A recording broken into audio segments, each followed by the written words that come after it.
Podcast Parajes Siniestros. Aquí tratamos contenidos específicos y contextuales de la publicación Parajes Siniestros. Materiales, entrevistas, comentarios de libros, análisis de obras y lectura de documentos. Todo con el objetivo de ensalzar la imaginación, disfrutar y aprender de las corrientes subterráneas que recorren las artes y el pensamiento, haciendo especial hincapié en las diversas visiones espirituales de las artes. Con sus anfitriones Lucina y Satanio Ar.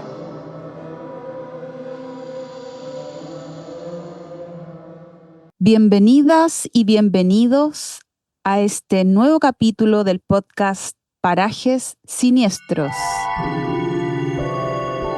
Hoy hablaremos de mito, miedo y cine.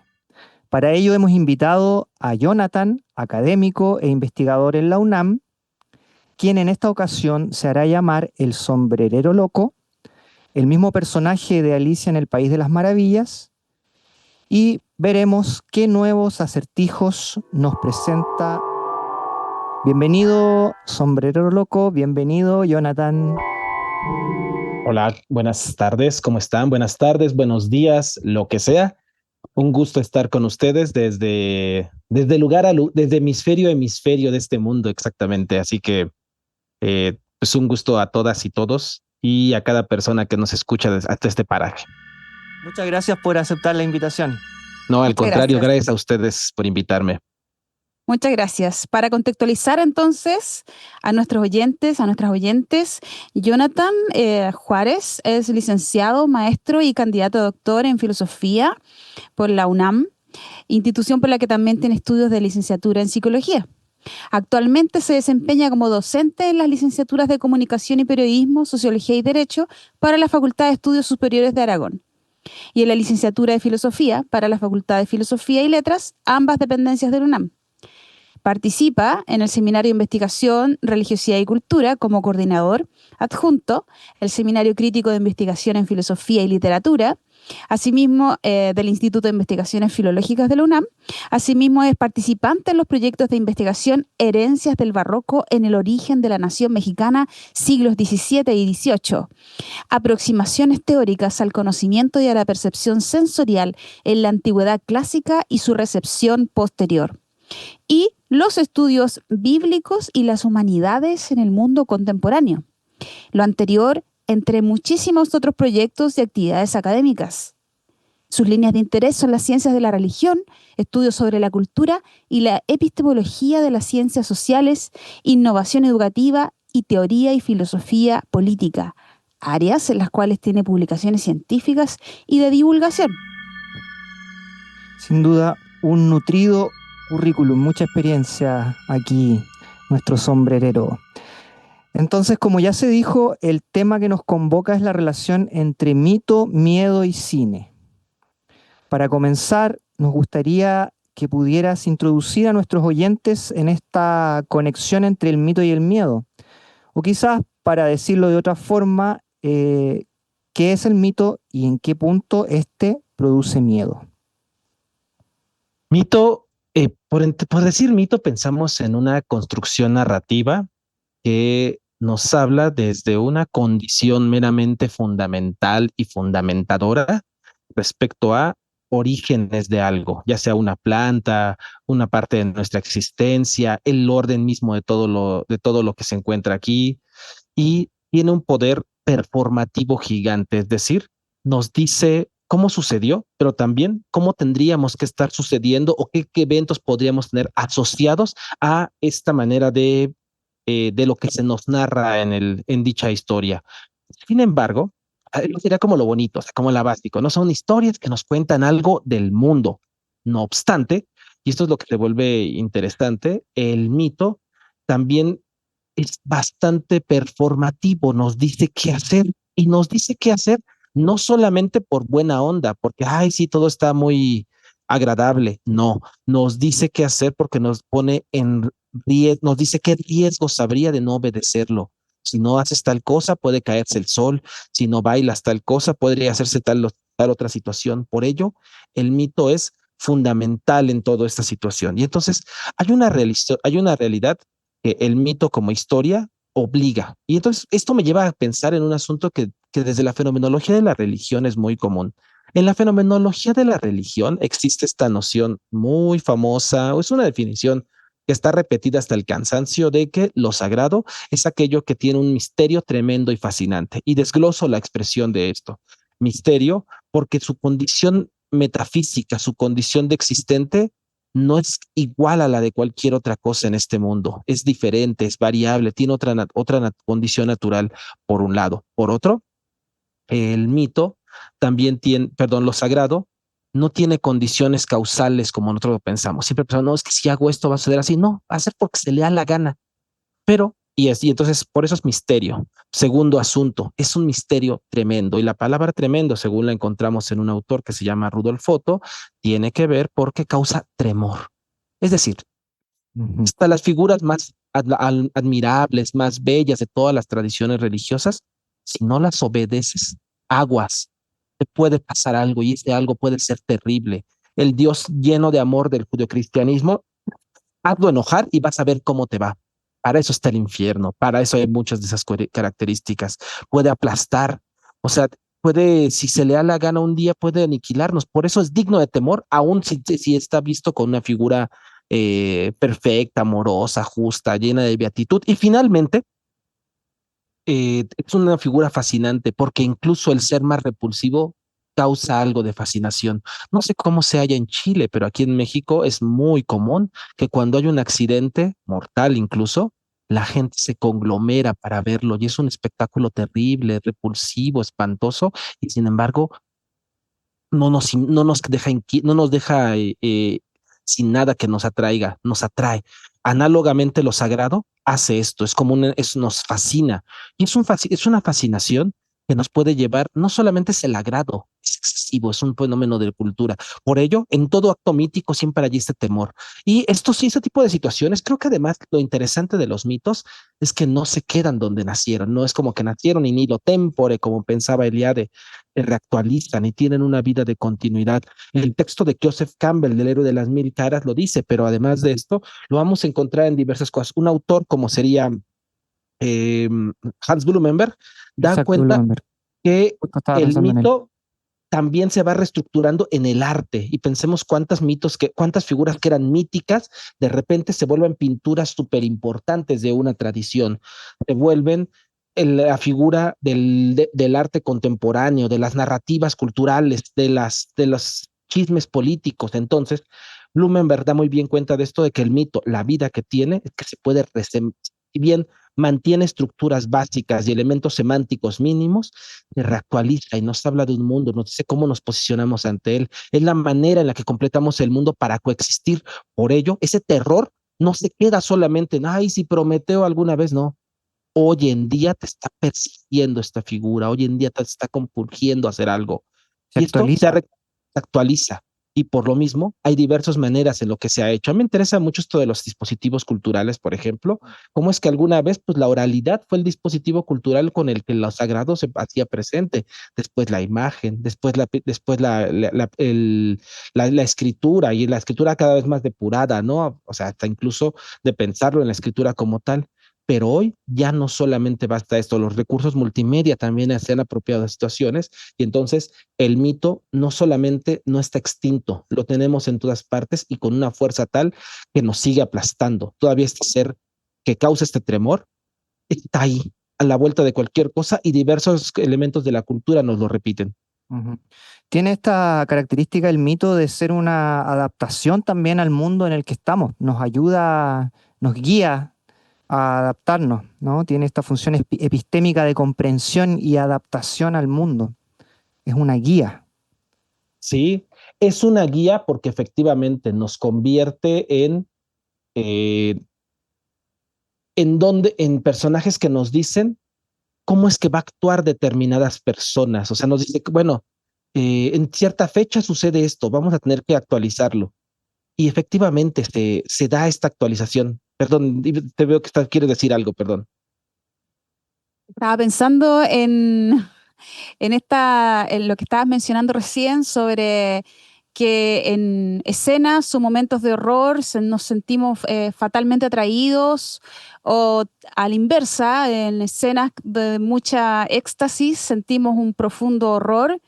Estaba pensando en ese texto de Jean-Luc Nancy, donde habla de la mímesis y la métesis, donde la figura y fondo, entonces, donde hay algo que aparece, también hay algo de fondo que no aparece, Ujú, y por lo tanto estaría latente en su intensificación de la figura. Vale decir que muchas veces lo que nos produce horror también nos produce un deseo, ujú. un deseo de fusión, y los que nos produce mucho deseo de fusión también nos produce a su vez en forma inconsciente un horror profundo. En eso estaba pensando, en esa dualidad Sí, de lo misterioso. fíjate que es bien interesante. Por ejemplo, en este texto de Mimesis y Metexis que señalas de Nancy, señala que no solamente hay una relación mimética con la obra que nos manifiesta algo, sino que comparte. Y entonces hace esta situación, porque ya ves que la palabra Nancy es compartir, ¿no? Bueno, el partir y todo lo que hace, digo, tiene unos textos incluso del partir para niños, pero también la partición. ¿Cómo es que alguien nos toca algo y nos comparte de una situación, siendo que se mantiene en el terror funciona? Esta cosa que, este susto que yo provoco en las y los demás, de repente puede expandirse hasta condiciones bien fuertes donde todos tienen su imagen de lo que está pensando como terrorífico, como repulsivo, como asqueroso, como peligroso. Y sin embargo, en cada uno se construye una forma diferente en este compartir de todo. Yo creo que es una de las características que tiene el cine. Por eso, cuando, por ejemplo, pensemos en ese texto de Benjamin, ¿no? El de la obra de arte tan famoso, ¿no? Cuando se da cuenta Benjamin que es un vehículo para las masas, se da cuenta porque en realidad en la experiencia del cine, además no sé cómo lo vean ustedes, pero ahí es muy látrica, ¿no? Porque en el fondo es como asistir a un evento religioso. Hacemos ciertos procesos, nos formamos, no, guardamos el silencio como ya no lo hacemos en la iglesia, pero en el cine tratamos o le pedimos al otro que guarde silencio, que ponga atención, y entonces se vuelve un fenómeno bien látrico. Además, paradójicamente es el único lugar donde aceptamos que la ficción nos desborde. Es más, pagamos para que la ficción nos desborde. Podemos decir, ah, yo quiero ver que Superman está ahí, o el exorcista, o yo quiero ver que el bebé de Rosemary nazca y a ver qué pasa después de la situación. Entonces, sí, ahí en esos lugares no solamente es un fenómeno cultural porque reproduzca los fenómenos látricos que antaño le encontrábamos a las iglesias, sino que además la manera en la que se produce el cine hoy implica una serie de scouting social, una serie de penetración social como pocas cosas lo tienen. Digo, no es casualidad que uno de los que Trump haya puesto, por ejemplo, puntos sobre las CIES en donde se produce el cine, pero no donde se producen los cómics. Eso no le ha puesto ningún problema, ¿no? Mm. Porque deja ver cómo está construido y cuál es la recepción de ello dentro de nuestra cultura y por tanto cómo se generan o no determinadas perspectivas. Quizás en el punto donde se conecta esta experiencia del espectador del cine con la experiencia, podríamos decir, del fenómeno religioso.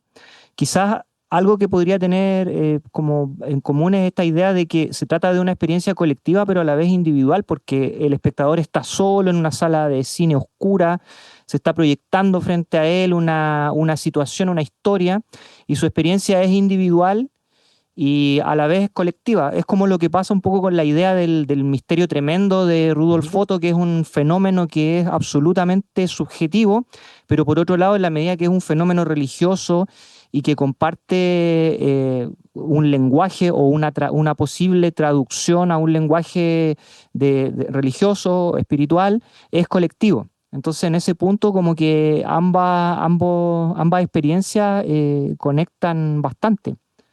Sí, Ujú. pero incluso en la iglesia, con todo y que uno sea, o sea, en la iglesia uno comparte con los demás y sin embargo, el pecado, o sea, pensémoslo en una religión que se piensa tanto en la persona como la cristiana. Seguramente esto podría variar dependiendo del tipo de credo. Por ejemplo, un musulmán que tiene una idea de la UMA muy fuerte, ahí puede haber una noción, incluso, pero aún ahí estaba pensando en los casos del sufismo, donde sí es muy individual la situación.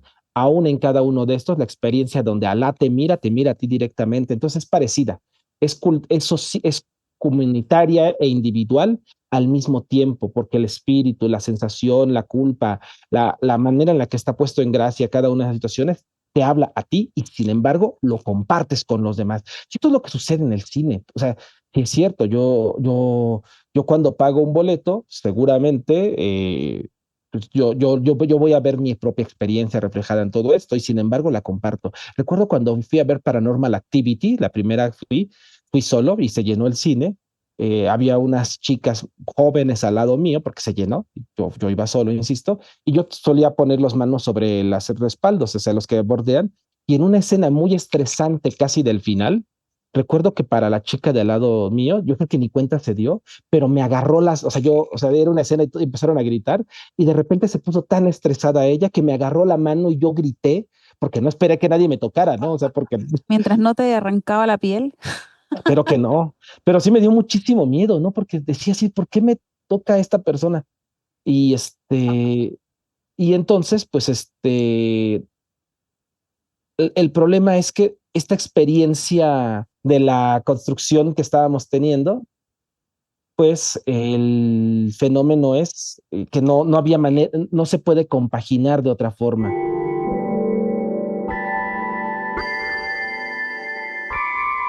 Sí, pues súper, es bien interesante esto que estamos conversando, ¿no? Esta conexión entre entre lo mítico, el miedo, la cuestión del cine.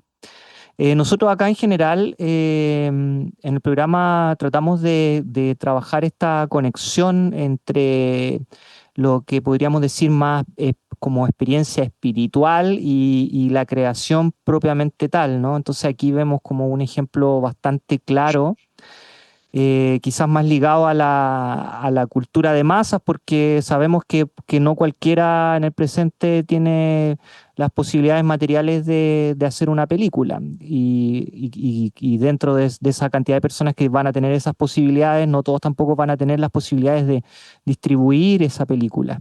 Ahora, de todas maneras, esto igual está en un proceso de mutación, ¿no? Con lo que es la entrada desde hace ya varios años de lo que vendría a ser las posibilidades que el streaming O ofrece, el todas fan estas footage. plataformas que hay. Exacto, muy bien, lo del found footage, si puedes referirte un poquito a eso, es Ya hay dos, interesante. justo son dos cosas. Uno, que en el fan footage lo que tenemos con frecuencia y es que es otra manera de ver el mito.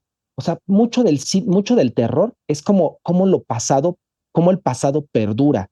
Por ejemplo, La Bruja de Blair, el fenómeno que popularizó el found footage, no fue el primero, hay otros ejemplos previos, pero el que lo popularizó a un nivel muy amplio, lo que vamos a encontrar ahí es que eh, sí encontramos como una pervivencia del pasado que se niega a morir. El mito muchas veces se niega a morir y lo hace a manos de otros mitos. Yo siempre me imagino que en realidad es una titanomaquia. O sea, un dios que está diciendo ciertas cosas como vamos hacia adelante, está peleándose con un dios que te dice, no, acuérdate del pasado.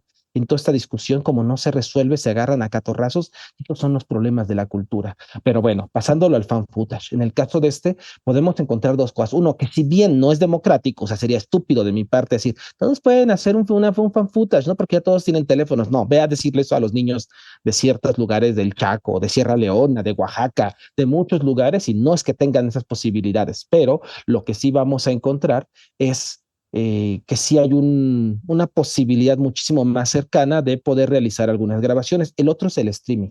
Y la pregunta es, ¿qué queda de esto? Primero, la idea de que esta situación puede ser una de las características de lo sagrado es que contamina, y entonces análogamente a esto, que el terror puede contaminar a partir de la experiencia. En el caso de La Bruja de Blair, que me parece un caso extrañamente bien realizado, nunca se vio nada y sin embargo lo que estaba ahí es como esta imagen de Derrida, era un espectro, en el sentido de era una presencia ausente. Justo todo lo que se veía en la película era lo que no se veía y todo lo que no se veía es lo que sí estaba ahí presente. Entonces creo que esto es lo que pasa en el caso de las pervivencias míticas.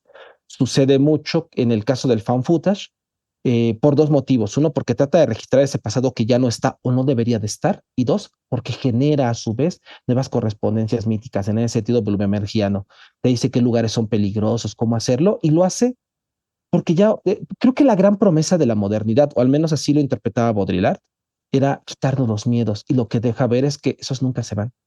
se mantienen, y la tecnología que antes te decía, bueno, es que ahora podemos ver, o sea, piensen cuántas veces el fan footage lo que deja ver es lo que no se tendría que ver, y lo ponen diciendo, esta era una prueba de que no era, ay no, sí era real, wow. Entonces, en este momento, cuando se van emergiendo nuevas figuras míticas que tienen que ver con lo terrorífico desde el cine, a partir de la experiencia de él, el espectador, que lo vive en primera persona, lo vive en segunda persona, está viéndolo él, y en algunos casos incluso en primera, ¿no? Porque hay películas donde te dicen, no sé, ahorita me viene a la mente una, creo que es coreana, que se llama Incantation, donde cuando está haciendo una maldición el personaje, te dice, repite esto, haz esto, y te está involucrando en esa situación sin que tú te des cuenta. Y entonces, pues, sí es como una manera diferente de verlo, cómo estas figuras del pasado perviven y no solamente perviven, buscan tener un contagio cultural místico en este sentido de una manera mucho más fuerte. Bueno, el contagio también tiene que ver con el Ujú. éxtasis por fusión, que es súper contagiante. Y también en ese sentido se puede entender el miedo como una vía también de expansión, una vía transformacional. Ahí tenemos, por ejemplo, los caminos que se plantea desde la simbólica y en Gilbert Durant, ¿cierto? Transformar el abismo en una copa o la caída en un descenso, por ejemplo. En este punto igual otro ejemplo interesante que se me viene a la cabeza es lo que propone el mago del Sendero Siniestro, el Miguel Algol, en su pequeño texto muy muy breve, un apunte que tiene en torno a algo que él le llama la deimonáutica, como la navegación de los terrores. Eh, y él plantea que, claro, como Deimos era el dios griego del terror, la deimonáutica será la navegación de los terrores como forma de autoconocimiento. Entonces, esto que dice él es muy bonito. Dice en su texto, los miedos son puertas cerradas por el orden de los dioses, ángulos frágiles que el ego sabe que existen en sus murallas. Avanzar por el completamente individual sendero de la mano izquierda es estar dispuesto a abrir estas puertas, atreverse a atravesar espacios personales que nos liberan del ego por el siniestro procedimiento de hacerlo sucumbir de espanto. Bueno, ahí tenemos una perspectiva individual también, creativa, mágica, podemos decir, de autoconocimiento y de transformación de la realidad. Sí, y esto también sucede, el mito también te transforma, no solo te va describiendo la realidad, hace que tú mismo te generes como un espacio de descubrimiento en un otro. La magia, por ejemplo, por ejemplo, ahorita que piensan los que son seguidores del camino siniestro, por ejemplo, cómo reaprovechan los mitos existentes desde la narrativa, diciendo, son condiciones del sujeto que al proyectarse transforman la realidad, no solo a uno mismo.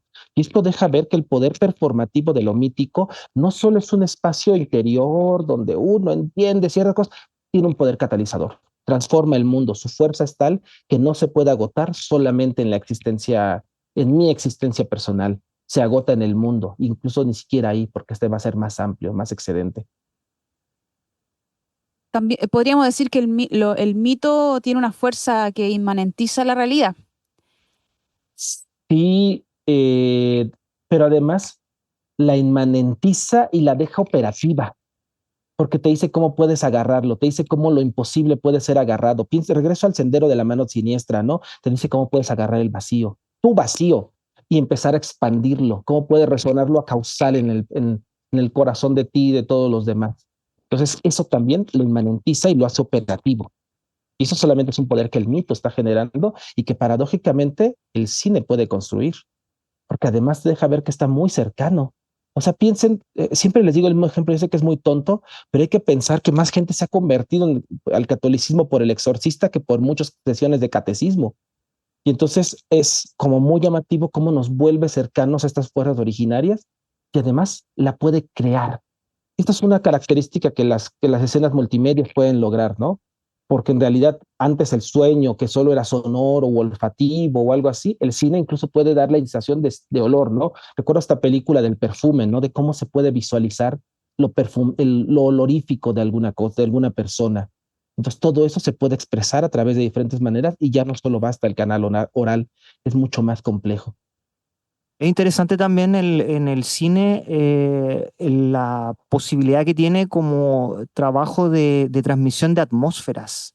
Esa característica de lo atmosférico en general en las artes también se da bastante en ciertos géneros de la música, por ejemplo en el black metal, pero en este caso que nos ocupa ahora en el cine de terror es muy potente, tiene como esa capacidad de verosimilitud, de empatía, pero una verosimilitud que es la verosimilitud del sueño.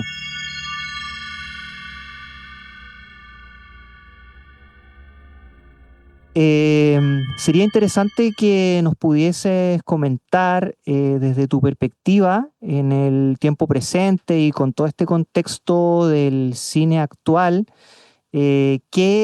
¿cuáles serían las figuras míticas que vuelven, que se están reactualizando en el presente? Uno que me parece muy evidente es la figura demoníaca y esa ha tenido muchos matices porque ha pasado desde ser el antagónico malvado hasta asumir con agrado el antagonismo.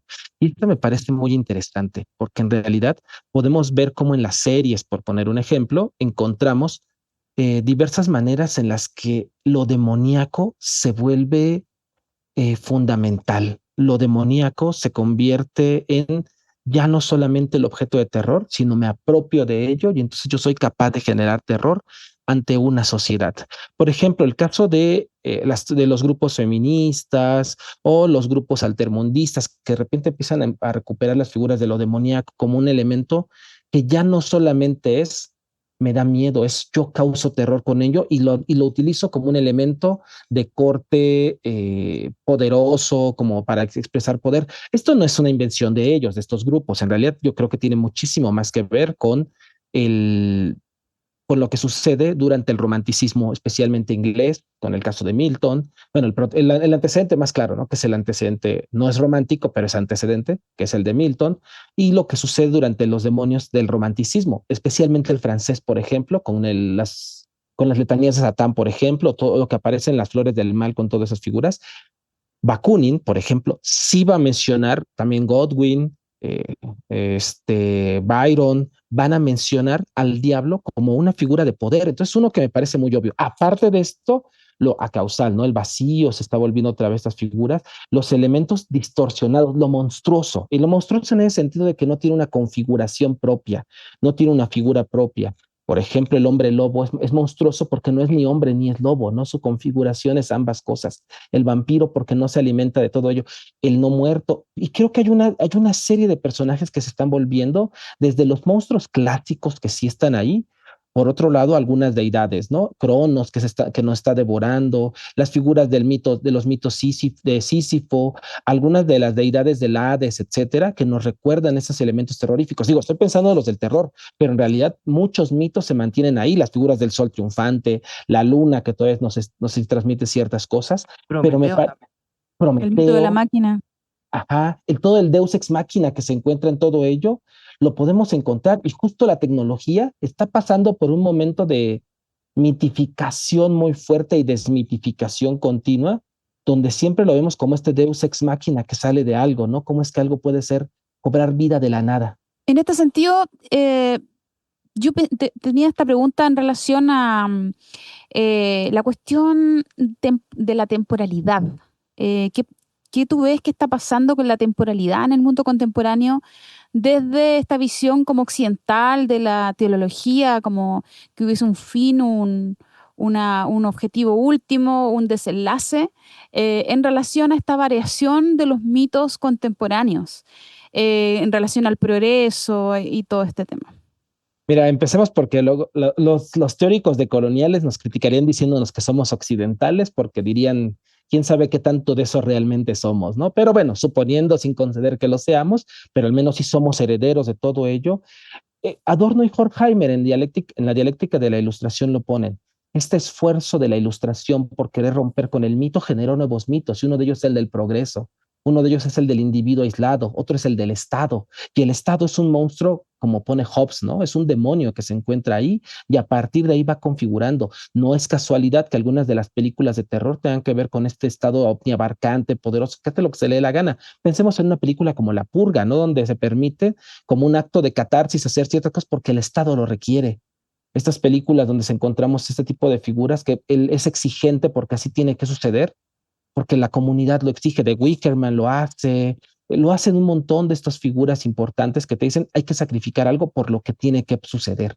Sobre todo, Tiene que moverse, perdón. disculpa, Jonathan, o sea, sombrerero, sombrerero, don sombrerero, claro, me conecto con esta cuestión, esta sensación contemporánea de que el tiempo pasa muy rápido, producto de toda la aceleración que estamos viviendo en diferentes coordenadas.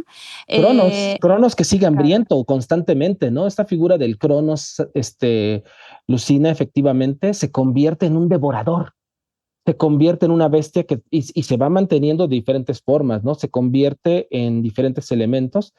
Y lo interesante es que se actualiza. O sea, cuando existía, o sea, ¿cómo es que ha cambiado el tiempo? George Duby lo ponía en año 1000, año 2000. ¿Cómo es que los mismos fenómenos se viven diferente en nuestro mundo actual? Porque el conjunto de experiencias donde se dan tiene variaciones y estas son muy notables.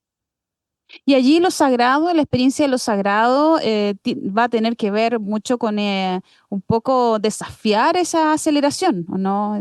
¿Qué piensas de eso? Y pero también lo sagrado no es una figura marmóleamente intocable. Lo sagrado también se convierte en algo que también le expone al mundo. Lo sagrado sí es una... Mira, Eliade lo pone muy bien en este punto. No hay, siempre, lo sagrado no lo tenemos como un acto abstracto metafísico.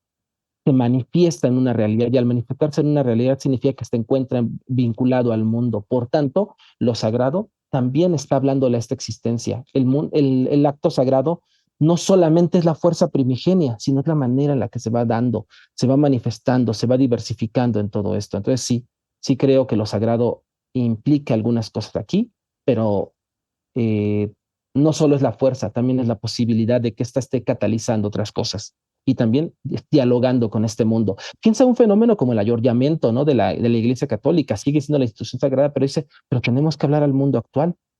Piensa los fenómenos de las figuras acausales o las bendiciones que se mandan por WhatsApp. El mito también se encuentra en estas narrativas. El poder de lo sagrado también es, suponiendo que sin conceder que tenga razón, por ejemplo, Calóa diciendo es que no se disminuye y no se parte de ninguna manera, sigue siendo el poder de lo sagrado, aunque sea en un mensaje de WhatsApp, de Telegram o en un programa de YouTube. Bueno, y eso tal vez tiene que ver con el concepto de resonancia. Uh-huh. Justo, esto es lo que decía Satanio al inicio, este asunto de señalar que, como encontrábamos con Blumenberg, el mito repica y cuando repica hace que el sonido original era este. Pero ¿cuál es el original? Porque al fin y al cabo, en este acto de la metexis que dijiste, Lucina, se comparte y entonces no hay un original.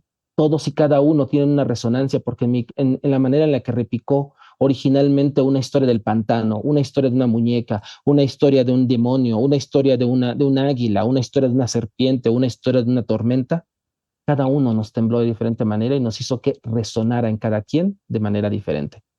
De todas maneras, no deja de existir un problema en el presente en relación a toda esta situación del mito y del símbolo, un problema que tiene que ver con la percepción. Me recordé ahora con esto que conversábamos en torno a la idea de la resonancia.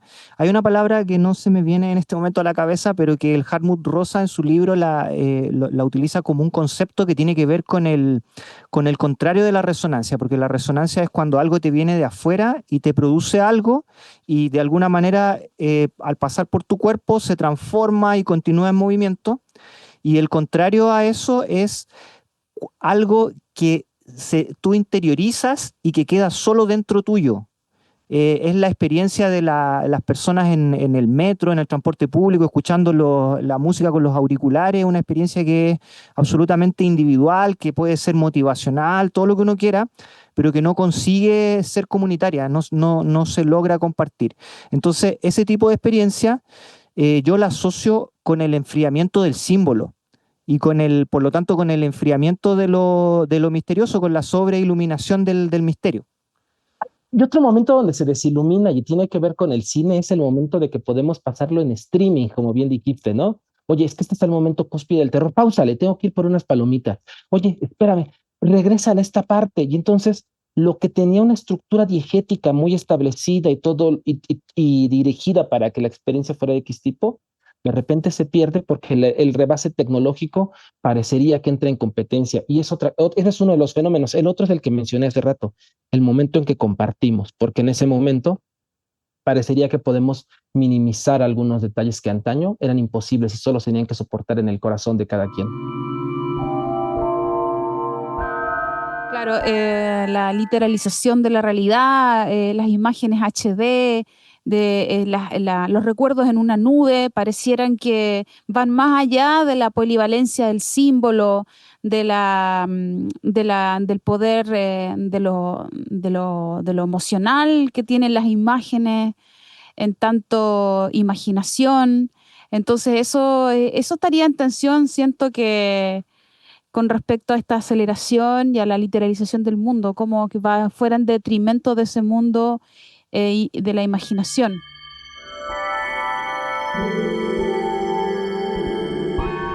Bueno, en este punto es interesante que lo mencionaste también hace un momento, rápidamente la cuestión de lo monstruoso, de cómo se ha ido resemantizando la idea del monstruo en algunos lugares, en algunos discursos, en algunos contextos. El monstruo ya no es el personaje que la historia nos ocasionaba miedo, y quizá en gran medida tenga que ver en este proceso de transformación, la influencia, por ejemplo, de ideas como la idea de las tecnologías del yo que planteó Foucault, que después aparece también en Donna Haraway, esta idea de los dispositivos, de las prótesis, que de alguna manera, tanto que nos determinan o asimismo podemos nosotros agarrarnos de ellos para poder también ejercer unas transformaciones que nos pueden hacer como más libres o oprimirnos más o hacernos más libres.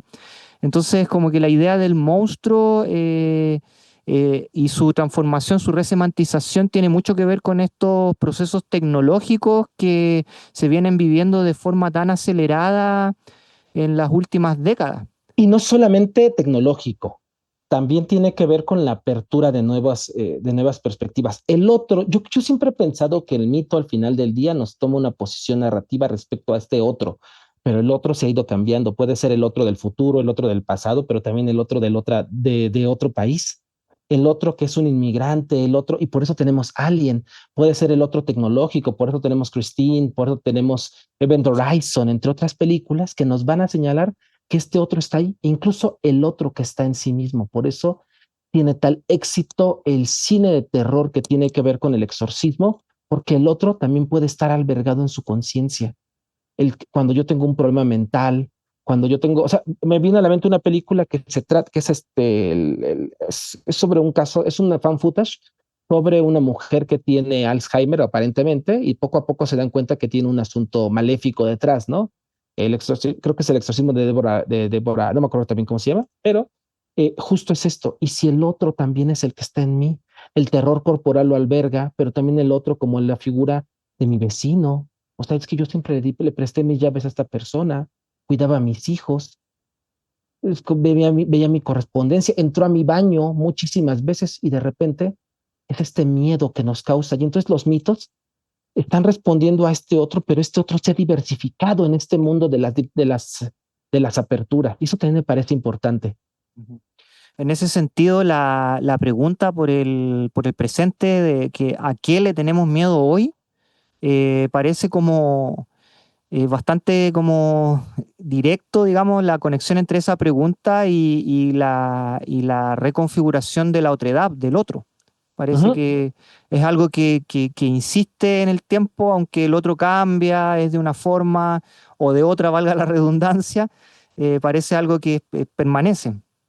Sí, los me parece que también hay que pensar que los miedos se han diversificado. Regreso al texto de Duby, donde decía que la pobreza no se vive igual en el año 1000 que en el año 2000, porque señalaba, o sea, si bien es cierto que la miseria y el hambre se vive igual, pero lo que decía es que el imaginario social que lo acompaña, por ejemplo, al decir, eh, todos en mi colonia están igual de pobres, no es igual a hoy que tenemos Instagram y podemos ver que mi vecino está comiendo muy, muy bonito, con algo muy caro, yo no me alcanza ni para comer algo básico. Se vive diferente. Y entonces los miedos también, así como la pobreza, pero también los miedos, las alegrías, etcétera, se va reactualizando. Por eso los nuevos miedos tienen que ver con las plagas nucleares, la que tienen que ver con la situación. Muchas de las películas tienen que ver con ello, con las masas. O sea, Ortega y Gasset tiene un texto que se llama, que es uno de los grandes textos que estudia las masas, que es la rebelión de las masas, y empieza a darse cuenta de esto y que es un fenómeno que cambia la historia, la historicidad y la manera de contarla, pero también empieza a contar otros personajes son masivos y no es casualidad que en ese contexto aparezca el zombie. El otro que nos está diciendo el vecino y de repente aparece psicosis. El otro que de repente nos damos cuenta cómo estamos en una catástrofe ecológica y de repente aparecen los pájaros, de repente aparecen otras películas que nos hablan que la naturaleza también es un otro al cual ya no nos hemos acercado. El otro que tiene que ver con el espacio exterior y de repente hay muchas películas, no solo de horror cósmico, que más bien tienen que ver con horror metafísico ese, sino con horror de cosmonautas, ¿no? De la tecnología y lo que nos puede llegar desde ahí. Cloverfield, Alien, entre otros muchos que van a señalar que también puede ser otro terror. Y entonces, claro que se actualiza el desempleo, se está viendo el terror a las guerras. Pues todo eso también va actualizando los nuevos miedos, ¿no? Entonces, en ese tipo de fenómenos. Y sí, esto nos habla de que de eso nos debe hablar dos cosas. Uno, que el terror es un subsidiario fuerte de esta construcción narrativa que entendemos por mitos y que además no se encuentra inmóvil, tiene vida y uno de los mejores ejemplos para poder ver es cómo se ha actualizado. Otro lugar que se puede identificar son los creepypastas, porque de repente son construcciones narrativas de mitos que se formaron en las redes y a partir de eso empezaron a construirse algunas historias. Slenderman es uno de esos ejemplos, entre otros muchos, pero hay muchos de estos personajes que en realidad nacieron en los backrooms que hoy en día son tan populares, son algunas de esas figuras que se empezaron a construir como mitos, por así decirlo, en Reddit, en 4chan, y después se volvieron una estructura de creencia. Y en realidad, ¿de qué hablan? No hablan de algo nuevo, algo de lo que siempre ha estado ahí, una figura sombría que nos está persiguiendo o un lugar amorfo al cual podemos perdernos. Y entonces, ¿qué es lo que deja ver esto? Insisto, la vida de la condición sagrada y del horizonte de creación de lo humano que se encuentra ahí latente. O bueno, yo lo vería así, Tatanio. Bueno, y muy interesante esta idea del otro también como ese objeto saturado que plantea Marión también de lo mistérico, lo inaccesible. Estaba pensando en el fenómeno que está sucediendo ahora contemporáneamente con respecto a la muñeca Annabelle. Mm. No sé si tú estás al tanto de los últimos acontecimientos al respecto. Empecemos porque la Anabel es muy interesante desde la figura, porque lo que tiene que ver con los niños siempre hay una pulsión bien extraña.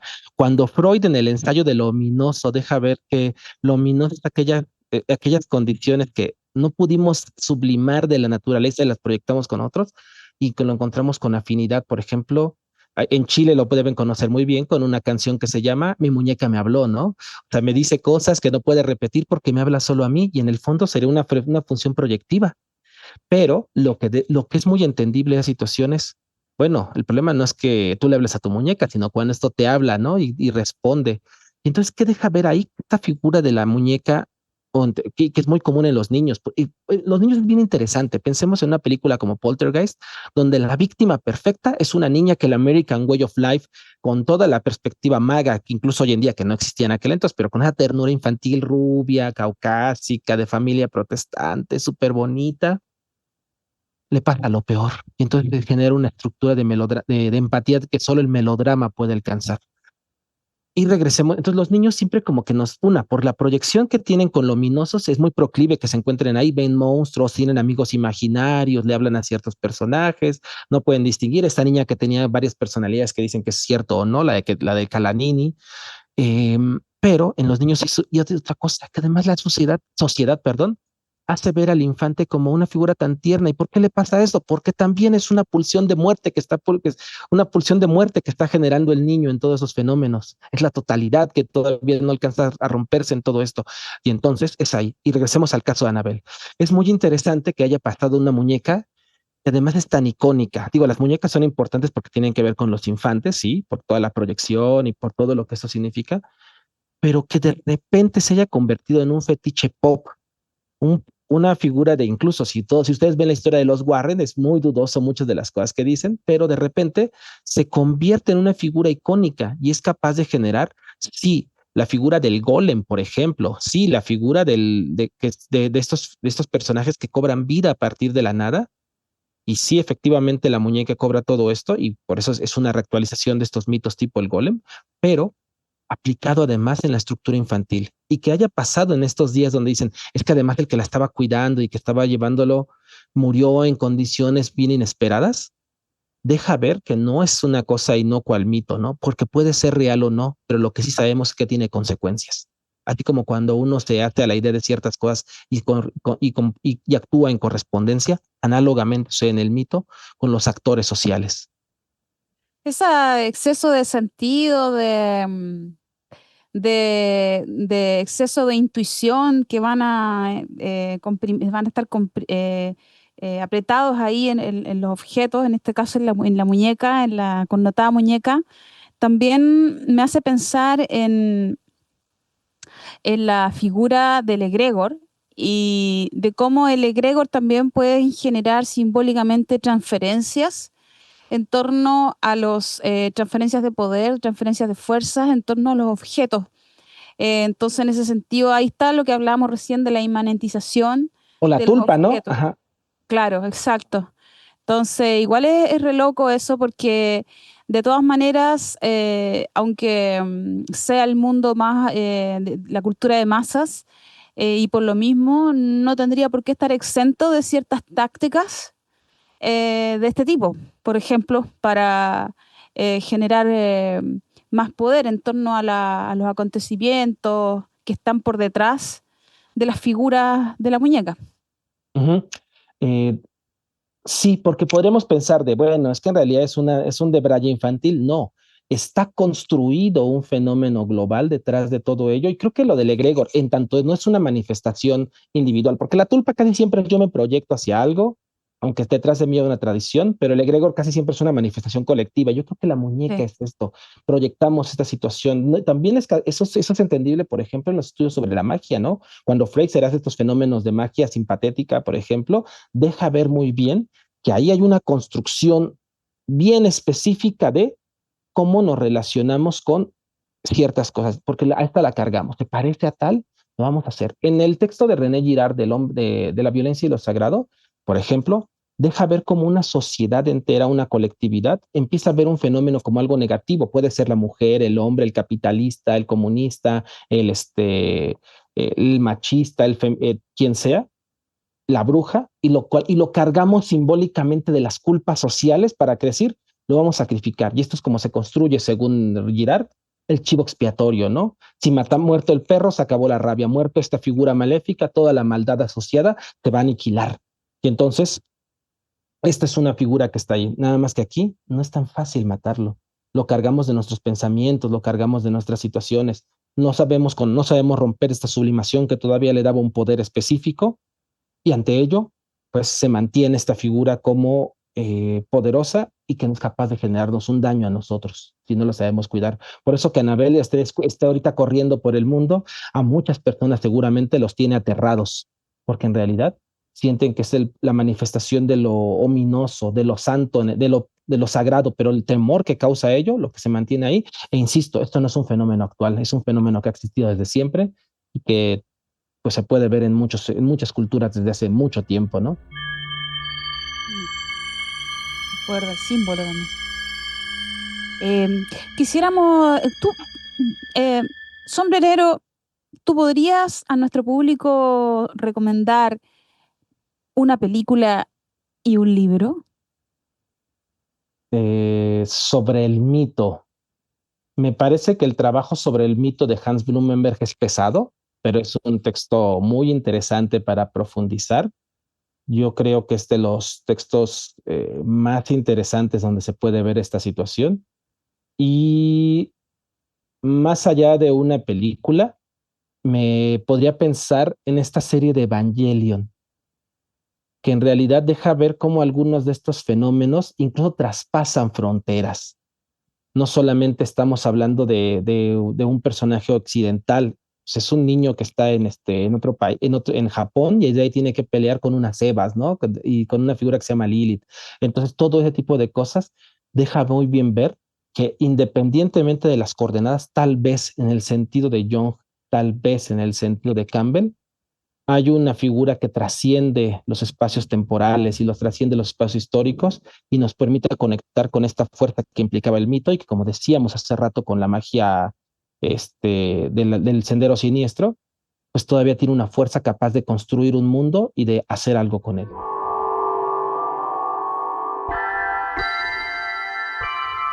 Qué importante. Muchas gracias, John. Y muy importante, por cierto, nos quedamos con esta idea de que el mito tiene consecuencias. Eso que no se le olvide a nadie porque es así. Y aquí creo que hoy se ha explicado bastante bien. Y los mitos políticos, ¿no? En el mundo actual, o sea, pensemos en esta época en la que los grandes políticos, izquierdas, derechas, centros o cual sea el lugar del octaedro donde se quieran posicionar, utilizan mitos políticos para empezar a construir y lo están utilizando hoy en día y ha tenido consecuencias devastadoras, esperanzadoras o lo que sea, pero el punto es, tienen consecuencias en todas las aristas donde se presentan. Así O es. sea, que el proyecto del hiperracionalismo del mundo también es parte de un mito. Ajá.